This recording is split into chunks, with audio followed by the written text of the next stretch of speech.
नमस्कार, मी स्नेहा. आपण पाहताय साम टीव्ही न्यूज. साम संजीवनी या आरोग्य विशेष कार्यक्रमामध्ये तुम्हा सगळ्यांचं स्वागत. इंटिग्रेटिव्ह ऑन्कोलॉजी या विषयावर आज आपण चर्चा करणार आहोत आणि त्यासाठी आपल्या स्टुडिओत आलेले आहेत डॉक्टर संदीप रॉय सर. सरांचं स्वागत करूया. सर, तुमचं खूप खूप स्वागत आहे. धन्यवाद स्नेहा. सरांशी चर्चा करणार आहोत कॅन्सरवर प्रभावी ही इंटिग्रेटिव्ह ऑन्कोलॉजी म्हणजे काय, ही उपचार पद्धती नेमकी काय आहे, याचा वापर कॅन्सरच्या निदानात तसंच या कॅन्सरवरच्या उपचारांमध्ये कसा काय होतो हे सुद्धा जाणून घेणार आहोत. याचे फायदे सुद्धा जाणून घेणार आहोत. मात्र त्याआधी सरांची थोडक्यात ओळख करून देते. डॉक्टर संदीप रॉय हे इंटिग्रेटिव्ह ऑन्कोलॉजिस्ट आहेत. डॉक्टर संदीप रॉय हे गेल्या 23 वर्षांपासून इंटिग्रेटिव्ह ऑन्कोलॉजीचा सराव करतायत. ह्या संदर्भातील अनेक संशोधनं त्यांनी केलेले आहेत. या संदर्भातला अभ्यास त्यांनी केलेला आहे आणि त्यांनी केलेले संशोधनपर लेख जे आहेत ते अनेक राष्ट्रीय आणि आंतरराष्ट्रीय जर्नल्समध्ये प्रसिद्ध झालेले आहेत. तसंच Germany, Dubai, Malaysia, Bangladesh, Sri Lanka इत्यादी देशातील अनेक आंतरराष्ट्रीय परिषदांमध्ये त्यांनी हजेरी लावलेली आहे आणि आपलं संशोधन कार्यसुद्धा सादर केलेलं आहे. त्यांनी 42 देशांमध्ये तसंच भारतातील सर्व राज्यांमध्ये रुग्णसेवा देखील पुरवलेली आहे. यानंतर चला चर्चेला सुरुवात करूया. संदीप सर, तुमचं पुन्हा एकदा आमच्या स्टुडिओमध्ये स्वागत. सर, कॅन्सर, खरं तर कॅन्सरविषयी बोलायचं झालं तर कॅन्सर आणि त्याच्यावरचे उपचार हे खूप आहेत आणि सगळ्यात महत्त्वाचं म्हणजे सामान्य जनतेला कॅन्सरवरचे उपचार काय बाबा किंवा उपचार पद्धती कुठल्या म्हणायच्या, तर मग फार तर हार्मोन थेरपीचे इंजेक्शन्स किंवा मग केमोथेरपी एवढंच काय ते माहीत असतं. मात्र हे इंटिग्रेटिव्ह ऑन्कोलॉजी म्हणजे काय? आता जसं तुम्ही म्हटले की हार्मोन थेरपी, किमोथेरपी हे जे स्टँडर्ड थेरपीज आहेत त्यात मोजले जातात. Hormone therapy, chemotherapy, surgery, radiation, immunotherapy हे स्टँडर्ड थेरपीज आहेत आणि चांगले आहेत. पण काही लोकांना त्यांना नॉलेज नसल्यामुळे किंवा त्यांना भीती असल्यामुळे किंवा काही गैरसमज असल्यामुळे किंवा कंडिशन तशी नसल्यामुळे की ह्या पेशंटला बाबा आपण किमो नाही देऊ शकत, ठीक आहे, he is not eligible for chemotherapy. काही लोकांना त्यांना भीती वाटते, त्यांना किमोथेरपी नको आहे, त्यांना रेडिएशन थेरपी नको आहे. तर ह्या पेशंटचं जर आपण ट्रीटमेंट नाही केलं तर पुढे काय होणार आहे ते आपल्याला माहीत आहे, ठीक आहे. तर आपल्याला पेशंटचं ट्रीटमेंट करणं गरजेचं आहे. विदाऊट ट्रीटमेंट पेशंटला सोडणं हे फेटल आहे, ठीक आहे. जर आपण विदाऊट ट्रीटमेंट पेशंटला सोडलं तर मग एक्झॅक्टली आपण मृत्यूकडे चाललो आहे, ठीक आहे. आपल्याला काहीतरी ट्रीटमेंट देणं गरजेचं आहे. तर इंटिग्रेटिव्ह ऑन्कोलॉजी म्हणजे इंटिग्रेशन म्हणजे सगळ्याचं एकत्रीकरण, ठीक आहे. तर ह्याच्यात वेगवेगळे जे मेडिसिन्स आहेत, ठीक आहे, ॲलोपॅथी झालं, तुमचं आयुर्वेद झालं, होमिओपॅथी झालं, गरज पडली तर मग योगा झालं, एक प्रॉपर डाएट झालं, ठीक आहे, हे सायको ऑन्कोलॉजी झालं. पेशंटला सगळ्यात आधी डायग्नोज झालं कॅन्सर डायग्नोज झाल्या सगळ्यात आधी पेशंटचं मेंटल बॅलन्स बिघडतं, म्हणजे तो डिप्रेशनमध्ये जातो. आता तुम्ही ट्युमरला ट्रीट करा पण ऑल्सो त्याचं मेंटल स्टेबिलिटीकडे पण लक्ष द्या. तर आपण as a whole patient as a whole, person as a whole आपण ट्रीटमेंट करणार. तर ह्याच्यात जे सायंटिफिकली अवेलेबल बाकीचे थेरपीज आहेत, हायपरथर्मिया म्हणा, मिसल्टोथेरपी म्हणा, हे सगळं आपण एकत्र करून इंटिग्रेट करतो and this is called integrative oncology. सगळ्या उपचार पद्धतींचं एकत्रीकरण एवढं तर आम्हाला कळलेलं आहे. मात्र भारतात हे नवीन आहे का किंवा याच्या आधी भारताबाहेर इतर देशांमध्ये ही थेरपी जी आहे या थेरपीचा, या उपचार पद्धतीचा वापर केला जातो का आणि भारतात केव्हापासून केला जातो आहे? भारतात थोडंसं अनऑर्गनाइज्ड होतं, आता ऑर्गनाइज व्हायला लागलं आहे.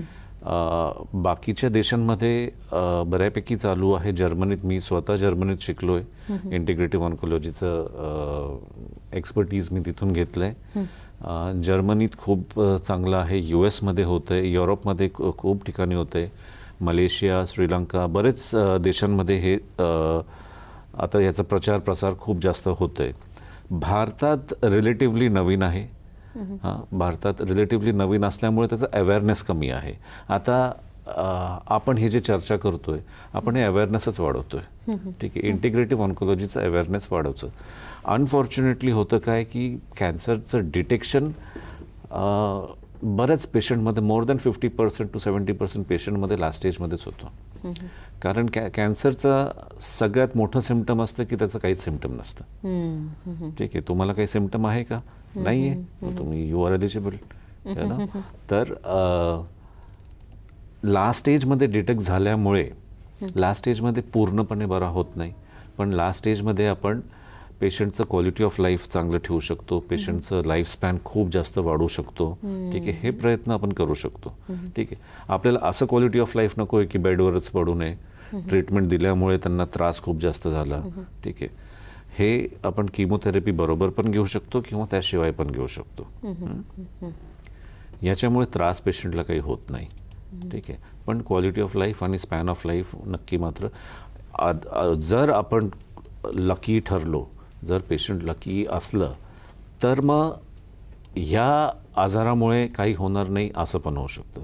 म्हणजे 400 वर्ष तुम्ही पण जगणार नाही, 400 वर्ष मी पण राहणार नाही, पण हा आजार कारण नको, हा आजार कारण नको असं आपण करू शकतो प्रयत्न करून की बाबा या आजारामुळे मृत्यू नको, या आजारामुळे जीवाला धोका नको. त्याचा इफेक्टिव्हनेस आपल्याला कसा सांगता येईल, किती परिणामकारक आहे हे? जेवढे काय हे बघा, आता हे सगळं रिसर्च बेस्ड आहे. सगळ्या ट्रीटमेंट पद्धतीचे रिसर्च पेपर्स मार्केटमध्ये इंटरनेटवर अवेलेबल आहे, सगळीकडे कोणीही वाचू शकतं. तर ह्याचं रिसर्च पेपर्स जे रिव्ह्यू पेपर्स आहेत त्याप्रमाणे याचं 60 to 80% याचा सक्सेस रेशो असतो. आणि सगळ्यात आणि असंही म्हणता येईल का की प्रत्येक पेशंटच्या बाबतीत म्हणजे प्रत्येक केस ही वेगळी आहे, म्हणजे त्याला त्याच्या शरीरावर होणारा किंवा कॅन्सरचा इफेक्ट त्याप्रमाणे या थेरपीचा रिझल्ट पण वेगवेगळे असतात? हो, सेम आजाराचे 2 पेशंट जर असले, एक पेशंटला कमी इफेक्ट होईल किंवा अजिबात इफेक्ट होणार नाही आणि दुसरं पेशंट लगेच त्याला डे 1 पासून त्याला बेनिफिट्स दिसायला लागतील. याच्यात तुम्ही विचारलं की आपल्याला कसं कळेल की त्याला बेनिफिट होतं आहे, तर सगळ्यात पहिलं तर पेशंटचे सिम्पटम्स. ठीक आहे, पेशंटला स्वतःला बरं वाटायला लागेल.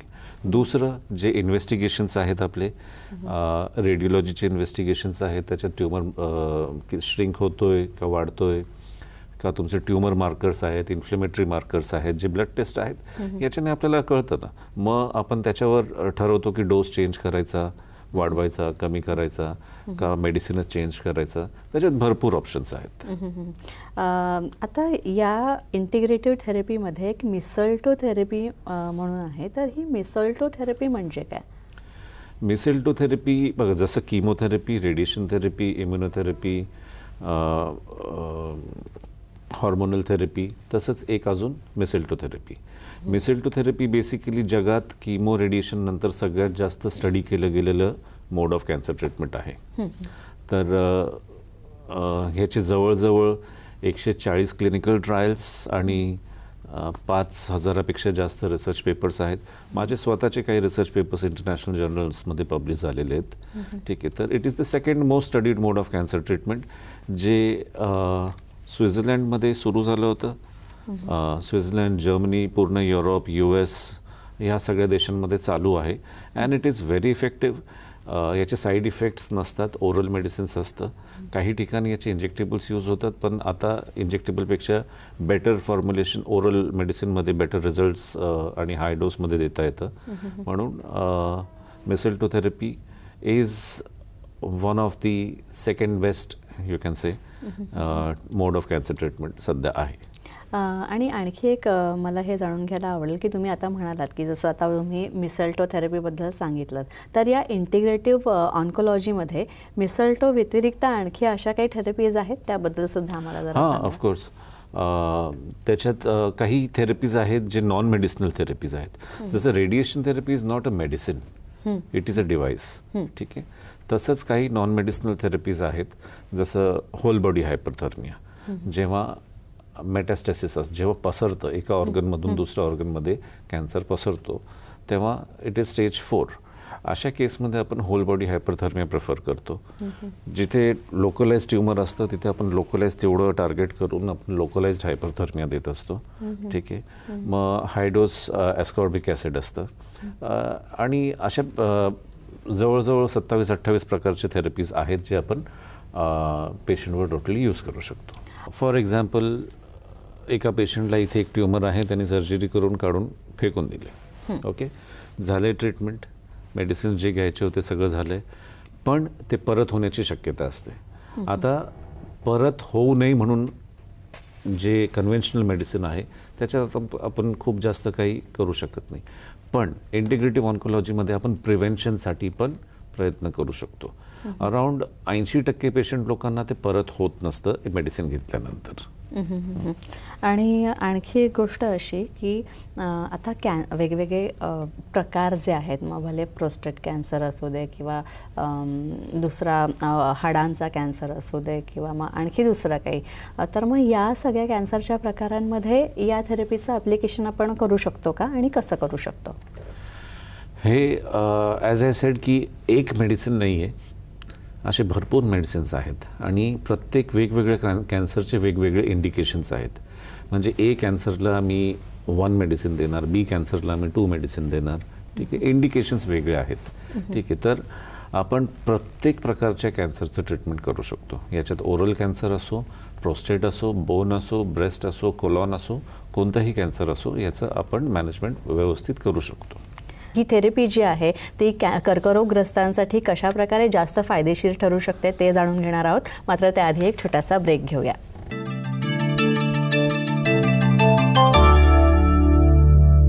सर, ब्रेकनंतर पुन्हा एकदा आपलं स्वागत. मग जेव्हा ही थेरपी तुम्ही एखाद्या पेशंटला चालू करता आणि सायमल्टेनियसली तुम्हाला जेव्हा हे पाहायचं असतं की ते बाबा त्याच्या बॉडीला रिस्पॉन्ड करते किंवा त्याची बॉडी रिस्पॉन्ड करते, चांगलं काम करते ही थेरपी, तर मग ते शोधण्यासाठी कुठल्या चाचण्या असतात का?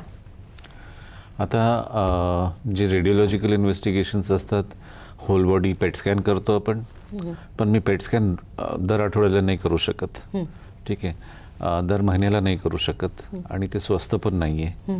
तर प्रत्येक कॅन्सरसाठी नाही, पण काही कॅन्सरसाठी ट्यूमर मार्कर्स अवेलेबल असतात. जे ट्यूमर मार्कर्स म्हणजे ब्लड टेस्ट असते. फॉर एक्झाम्पल, जर आतड्यांचा कॅन्सर असेल तर CEA नावाचं ट्यूमर मार्कर ब्लड टेस्ट असतो, जे मी दर महिन्याला करू शकतो. ठीक आहे, त्याच्यासाठी तुम्हाला 20-30 हजार रुपयाचं पेट स्कॅन करायची गरज, म्हणजे दर महिन्याला. पेट स्कॅनचं सिग्निफिकन्स एका वेगळ्या लेवलचं आहे आणि ह्याचं सिग्निफिकन्स, ट्यूमर मार्करचं सिग्निफिकन्स एका वेगळ्या लेवलचं आहे. मग आपण ते बघण्यासाठी, प्रोग्नॉस्टिक फॅक्टर बघण्यासाठी आपण रेडिओलॉजिकल इन्व्हेस्टिगेशन प्लस ब्लड इन्व्हेस्टिगेशन दोन्हीही त्या इंटरव्हलमध्ये करू शकतो. तो क्रायटेरिया, सिलेक्शन क्रायटेरिया काय असतो? सिलेक्शन क्रायटेरिया ॲज सच त्याला कॅन्सर असावा. ज्याला कॅन्सर आहे तो हे घेऊ शकतो. ज्याला कॅन्सर नाही आहे पण स्ट्रॉंग फॅमिली हिस्ट्री आहे, असे लोक प्रिव्हेन्शनसाठी पण काही मेडिसिन्स ह्याच्यातले घेऊ शकतात. की माझ्या फॅमिलीमध्ये 12 लोक आहेत ज्यांना कॅन्सर झालं होतं. ठीक आहे, माझ्या ब्लड रिलेशनमध्ये, तर आपण ह्यांचं काही टेस्ट करून बघू शकतो की इज ही एलिजिबल. तर त्याच्यानंतर आपण प्रिव्हेन्शनसाठी ह्यांना ट्रीटमेंट देऊ शकतो. प्लस स्टेज 1 to स्टेज 4 प्रत्येक पेशंटला आपण इंटिग्रेटिव्ह ऑन्कोलॉजीचं ट्रीटमेंट देऊ शकतो. ठीक आहे, ह्याच्यात सगळ्यात महत्त्वाचं म्हणजे बेनिफिट जे आहे, ठीक आहे, हे जसं मी आधी म्हटले 60 to 80% लोकांना याचं बेनिफिट होऊ शकतो. प्रश्न तुमचा होता की कोणाला देऊ शकतो. पेशंट कोणत्याही स्टेजमध्ये असो, आपण त्याला इंटिग्रेटिव्ह ऑन्कोलॉजीचं बेनिफिट्स देऊ शकतो. केमोथेरपीपेक्षा हे वेगळं कसं आहे? किमोथेरपी जसं मी म्हटलो की is the most studied mode of cancer treatment. ठीक आहे, आणि ज्यांना किमोथेरपी देता येत नाही, कारण किमोथेरपीमुळे काही लोकांना त्रास होतो. ठीक आहे, इंटिग्रेटिव्ह ऑन्कोलॉजीमध्ये किंवा मेसेल्टोथेरपीमध्ये तो त्रास होत नाही. का होत नाही? आपण बरेच लोकांकडून ऐकतो की हा ट्रीटमेंट देतोय, तो ट्रीटमेंट, सगळ्यांचं म्हणणं असतं माझ्या ट्रीटमेंटमुळे किमोथेरपीचा साईड इफेक्ट कमी होतो, माझ्या ट्रीटमेंटमुळे माझ्या ट्रीटमेंटचं काहीच साईड इफेक्ट नाही आहे. पण का नाही आहे तुमच्या ट्रीटमेंटमुळे? ठीक आहे, तर ह्या ट्रीटमेंटमध्ये आपण कॅन्सरचे पेशी मारतो, ठीक आहे, पण त्याचं इम्युनोमॉड्युलेटरी इफेक्ट पण असतं, ज्याच्यामुळे बाकीचे जे सेल्स असतात ते खराब होत नाही. ठीक आहे, मग जो जनरलाइज्ड वीकनेस जो येतो, जर आपण दोन्ही किमो प्लस मिसल्टो किंवा integrative oncology as a whole घेतलं, तर मग जो किमोचा साईड इफेक्ट होणार आहे तो कदाचित इथे होत नाही किंवा कमी होईल. डॉक्टर संदीप, खरं तर ही जी इंटिग्रेटिव्ह ऑन्कॉलॉजी आहे ही खरं तर प्रेक्षकांसाठी आणि आमच्यासाठी वेगळी आहे. तर आता कुठलीही थेरपी किंवा नवीन उपचार पद्धती जेव्हा विकसित होते तेव्हा हे सुद्धा विचारात घेतलं जातं की त्याची परिणामकारकता आहेच, पण त्या सोबतच सायमल्टेनियसली त्याचे काही दुष्परिणाम आहेत का, साईड इफेक्ट्स आहेत का, जसं आता तुम्ही उल्लेख पण केलात साईड इफेक्ट्सचा, तर याचे काही साईड इफेक्ट्स असू शकतात का? हे जे मेडिसिन्स आहेत ह्याचे साईड इफेक्ट्स जवळजवळ नाही आहेत, आणि जे काही आहेत ते सेल्फ लिमिटिंग आहे. त्याच्यासाठी वेगळं ट्रीटमेंट घ्यायची किंवा आराम करायची गरज नाही आहे, आणि ते 1-2 तासात आपोआप कमी होऊन जातं किंवा बंद होऊन जातं. मेरा नाम कुमकुम दुबे है. मैं कैंसर से पीड़ित हूँ, सोनभद्र से आई हुई हूँ. मुझे यहाँ पे डॉक्टर संदीप रॉय देख रहे हैं. उनकी ट्रीटमेंट से मुझे काफ़ी सुधार हुआ है.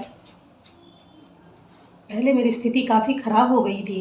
उनकी इस ट्रीटमेंट के बाद में मेरी कंडीशन में काफ़ी सुधार आया, और यहाँ की क्लिनिक्स भी काफ़ी अच्छी है. तुमचं नाशिकमध्ये खूप मोठं हॉस्पिटल आहे, श्रीजी धारीवार हॉस्पिटल. इथे सुद्धा या हॉस्पिटलमध्ये कॅन्सर पेशंट्स येत असतात आणि ट्रीटमेंट घेत असतात. तर या हॉस्पिटलबद्दल आम्हाला जरा सांगा. आमचं श्रीजी धारीवाल हॉस्पिटल हे नाशिकच्या एकदम हार्ट ऑफ द सिटीमध्ये आहे. जो सेंट्रल बस स्टँड आहे त्याच्या बँक ऑपोजिट हॉस्पिटल आहे. म्हणजे जर कोणाला यायचं असेल तर मग खूप शोधायची गरज नाही आहे. It is in the centre of the city. आणि हॉस्पिटल एक फुल फ्लेजेड मल्टीस्पेशालिटी हॉस्पिटल आहे, जिथे राईट फ्रॉम नेफ्रोलॉजी, किडनीचे आजार म्हणा, हाडांचे आजार म्हणा, लहान मुलांचे, ठीक आहे, NICU, ICU, ऑपरेशन थिएटर, फुल फ्लेजेड ऑपरेशन थिएटर, फुल फ्लेज ICU, ठीक आहे, जनरल वॉर्ड, आणि हे सगळे डिपार्टमेंट्स आहेत. ठीक, मी जे डिपार्टमेंट हेड करतो दॅट इज इंटिग्रेटिव्ह ऑन्कोलॉजी. आता इंटिग्रेटिव्ह ऑन्कोलॉजीमध्ये हे 35 बेडचं हॉस्पिटल आहे. आमचं आता एक नवीन 100 बेडचं हॉस्पिटलचं काम चालू आहे, जे मुंबई नाक्याला येते, नाशिकच्या मुंबई नाक्याला. ते येत्या 4-6 महिन्यात आम्ही तिथे शिफ्ट होऊन जाऊ. That is going to be a मोठं हॉस्पिटल, मोठं सेटअप, बेटर सेटअप. तर आता ह्या सेटअपमध्ये आमचे जे स्टाफ आहेत they are very well trained in to integrative oncology. बाकीचे डिपार्टमेंट्स जे आहेत त्याच्यात प्रत्येक हॉस्पिटलमध्ये तुम्हाला ट्रेंड स्टाफ मिळेल, पण इंटिग्रेटिव्ह ऑन्कोलॉजी हे थोडंसं वेगळं फील्ड झाल्यामुळे त्याचं स्टाफ लोकांना प्रत्येक हॉस्पिटलमध्ये नॉलेज तेवढं नसतं. तर आमचे जे स्टाफ आहेत दे नो व्हेरी वेल. जर बाय चान्स मी हॉस्पिटलमध्ये नाही आहे तर मी जर असतो तर काय करायचं होतं हे त्यांना ऑलरेडी माहीत आहे. ठीक आहे, तर माझ्या ॲब्सेन्समध्ये पण हे वेल ट्रेन्ड स्टाफ, सिनियर स्टाफ, हे लोक व्यवस्थित ते सगळं हँडल करून घेतात. या सगळ्या मागच्या 23 वर्षांमध्ये आजचा कुठला केस तुम्हाला लक्षात आहे का? म्हणजे तुमचा अनुभव आम्हाला ऐकून घ्यायला आवडेल. एक पेशंट होता लखनौचा, त्यांचं मी नाव नाही सांगत, बट CA पॅनक्रियास म्हणून आले होते आणि सगळं ट्रीटमेंट करून झालं होतं त्यांचं विदाऊट एनी रिलीफ. तर त्यांना जेव्हा घेऊन आले, एक 3-4 जण त्यांना धरून अक्षरशः बोनसेट घेऊन आले होते. म्हणजे मसल नावाचा काही प्रकार बॉडीवर नव्हता, फक्त हाडं उचलून आणले होते. त्या पेशंटला सगळ्यांनी म्हणजे हॅड लॉस्ट होप्स, म्हणजे याचं काही होऊ शकत नाही, तुम्ही घरी घेऊन जा, सेवा करा. पण फॉर्च्युनेटली तो पेशंट, तो बांगड्या विकायचा तो पेशंट, त्यांनी त्याचं दुकान पण विकलं होतं ट्रीटमेंटचा खर्च उचलण्यासाठी. तर तो पेशंट पूर्णपणे बरा झाला. ठीक आहे, आणि मागचे 6-7 वर्ष झाले असतील त्याचं ट्रीटमेंट पण बंद केले. ज्याचं वजन काहीच नव्हतं तो आज माणूस 100 किलोचा झाला आहे, 90-100 किलोचा झाला आहे. त्याला लोक सांगतात बाबा वजन कमी कर. ठीक आहे, आणि इज ॲब्सोल्युटली फाईन. त्याचं ट्रीटमेंट बंद आहे, तो स्वतःचं मुलांबरोबर खेळतो आहे, ठीक आहे, आपलं बिझनेस करतो आहे, जे काही त्याचं काम आहे रुटीन लाईफ ॲब्सोल्युटली फाईन तसं कर. असं जर सांगायचं झालं तर मग मी शेकडो केसेस सांगू शकतो, ठीक आहे, की ज्या लोकांनाचं जवळजवळ डेथ सर्टिफिकेट लिहिलं गेलं होतं असे बरेचसे लोक त्यांच्या मुलांबरोबर खेळत आहेत, त्यांच्या नातवंडांबरोबर खेळत आहेत, ठीक आहे, स्वतः शॉपिंगला जात आहेत, स्वतः घरी स्वयंपाक बनवत आहेत, ठीक आहे. तर this is a good quality of life. आपल्याला आपल्या ट्रीटमेंटचं उद्देश काय असलं पाहिजे की ट्रीटमेंटमुळे पेशंटला त्रास नको, ठीक आहे. पेशंटचं क्वालिटी ऑफ लाईफ जे आहे स्वतःचं काम स्वतः करता आलं पाहिजे शेवटपर्यंत, ठीक आहे. असं नाही की 2 जण तुमच्या मागे लागले, तुम्हाला उचलून टॉयलेटपर्यंत घेऊन जात आहेत. This is not a good quality of life. तर मग ट्रीटमेंटचं एम आपलं चांगलं क्वालिटी ऑफ लाईफ, एक चांगलं स्पॅन ऑफ लाईफ, ठीक आहे, आणि ट्रीटमेंटमुळे लक्षात ठेवायचं आणि ट्रीटमेंट करायचं. डॉक्टर संदीप, खरं तर कॅन्सर आणि त्याच्या संदर्भातली कुठलीही ट्रीटमेंट उपचार पद्धती असो तर ती साधारणतः खूप खर्चिक असते, असा एक मतप्रवाहसुद्धा आहे. तर इंटिग्रेटिव्ह ऑन्कोलॉजीबद्दल आपल्याला काय सांगता येईल? बघा, काही पेशंट लोकांना ॲडमिट करायची गरज पडते, ठीक आहे, आणि काही पेशंटला आपण फक्त मेडिसिन देऊन पण म्हणजे OPD बेसिसवर पण प्रिस्क्रिप्शन देऊन हे करू शकतो. तर डिपेंड करते की त्यांना कोणतं ट्रीटमेंट दिलं जातं, ठीक आहे. आणि जर प्रिस्क्राईब केलं तर काही मेडिसिन स्वस्त आहेत, काही मेडिसिन थोडेसे महाग आहेत. जर ॲडमिट केलं तर मग जनरल वॉर्डमध्ये खर्च खूप कमी आहे, ठीक आहे. तेच डिलक्स कॅटेगरीमध्ये जर केलं तर मग थोडं त्या रूम कॅटेगरीप्रमाणे थोडंसं खर्च वाढत जातं. पण मी सगळ्यांना सांगत असतो, ट्रीटमेंट कोणत्याही रूममध्ये असो, ट्रीटमेंट मीच करणार. त्याच्यात अजिबात काही 1% पण फरक पडणार नाही की बाबा तुम्ही जनरल वॉर्डमध्ये आहे तर मी तुम्हाला 2 मिनटं कमी बघणार, तो डिलक्समध्ये आहे तर मी त्याच्याबरोबर बसून चहा पिणार, असं अजिबात नाही आहे. डॉक्टर, जाता जाता खरं तर कॅन्सर आहे आपल्याला हे कळल्यावरच रुग्ण आणि त्याचे नातेवाईक ह्यांचं खरं तर चिंता वेगळ्याच दृष्टीने, आता कॅन्सर झाला म्हणजे आता मृत्यूच, कॅन्सर इज इक्वल टू मृत्यू असं एक समज आहे. तर जाता जाता या सगळ्या संदर्भात तुम्ही प्रेक्षकांना काय सांगाल? हे जे लोकांच्या मनात भीती बसलेली असते की कॅन्सर झालं म्हणजे मृत्यू होणारच, असं अजिबात नाही आहे. सायन्स खूप पुढे आलं आहे, ठीक आहे. तुम्हाला मी तर असं म्हणतो, जर लास्ट स्टेजचं पण डिटेक्शन असेल, तुमचं डिटेक्टच तुम्हाला लास्ट स्टेजमध्ये झालं आहे तरी आपण एक नॉर्मल आयुष्य जगू शकतो, ठीक आहे. आणि जर सगळं काही व्यवस्थित झालं तर मग कदाचित ह्या आजारामुळे काही होणार नाही, ह्याचा आपण प्रयत्न करू शकतो. नक्कीच. डॉक्टर संदीप, तुम्ही इथे आलात आणि इंटिग्रेटिव्ह ऑन्कोलॉजी आणि त्याचा उपयोग कॅन्सरवर ट्रीटमेंट करण्यासाठी कशा प्रकारे होऊ शकतो ते सांगितलं, त्यासाठी खूप खूप आभार. धन्यवाद. यानंतर इथेच थांबतोय. पुन्हा भेटूया नवीन तज्ज्ञांसह आणि नवीन विषयांसह. तोपर्यंत नमस्कार.